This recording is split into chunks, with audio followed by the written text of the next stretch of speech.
Au Canada, Birima Fall également fait partie de ce collectif.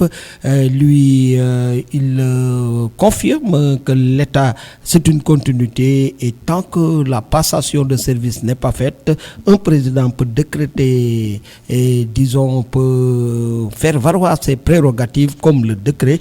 Alors le décret portant l'exploitation des mines est bel et bien valable selon Birima Fall, que nous écoutons dans nos micros. Chers auditeurs de la radio Nga FM, je me nomme Birama Fall, résident au Canada et originaire de la commune de Koul, plus précisément à Risso. La réunion qui s'est tenue récemment à la mairie de Koul a été un moment d'échange intense où se sont exprimées des positions divergentes sur l'exploitation du phosphate. Nous avons entendu des positions catégoriques portées par le collectif Arlunumom, des interrogations certes légitimes de la population, mais aussi des engagements clairs de l'entreprise qu'il faut vraiment préciser et des éclaircissements et des prises de position face à la loi du maire et du sous-préfet. Il est important de rappeler que l'entreprise détient une convention de recherche signée le 24 mai 2022. À la suite de cela, après d'avoir trouvé les mines à des places bien déterminées et une profondeur connue, ainsi qu'une quantité de phosphate, une autorisation d'exploitation leur a été octroyée le 27 mars 2024. Certains contestent cette dernière autorisation, avançant un argument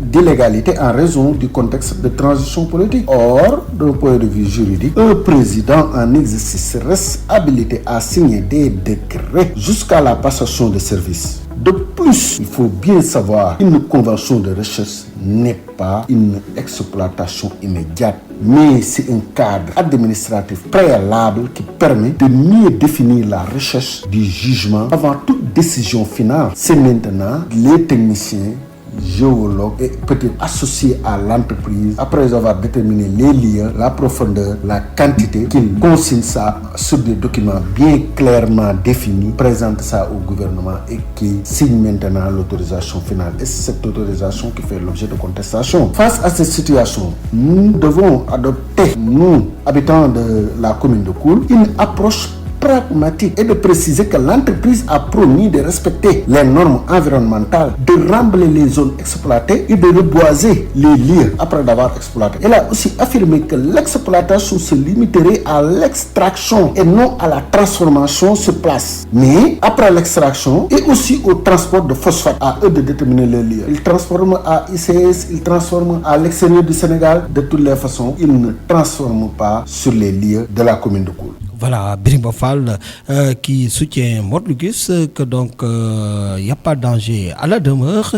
Il appelle à chacun d'assumer ses responsabilités, disons, dans la citoyenneté, car ça peut profiter aux populations de Koul, dont certains habitants en ont déjà profité. Birima Fall que nous écoutons encore. De leur côté, les autorités locales, en tant que représentants de l'État, ont réaffirmé leur devoir d'appliquer la loi et de garantir un cadre légal et sécurisé pour tous, pour l'entreprise, pour la population. Donc, nous habitants de Koul, nous avons donc deux choix. Un bras de fer avec ces risques. Ces risques peuvent freiner toute discussion et cela nous priverait de toute possibilité d'influencer ce projet à notre faveur. Soit une position que j'appelle réfléchie, qui est constructive, c'est-à-dire nous permettra de nous engager à exiger des garanties solides en matière d'emploi local, d'indemnisation des populations impactées et de protection de notre environnement. Dans ces deux situations, ce débat mérite d'être bien mené avec responsabilité. Il est essentiel que les populations s'informent, s'organisent, négocient intelligemment pour tirer le meilleur parti de cette exploitation. Si elle a lieu, oui.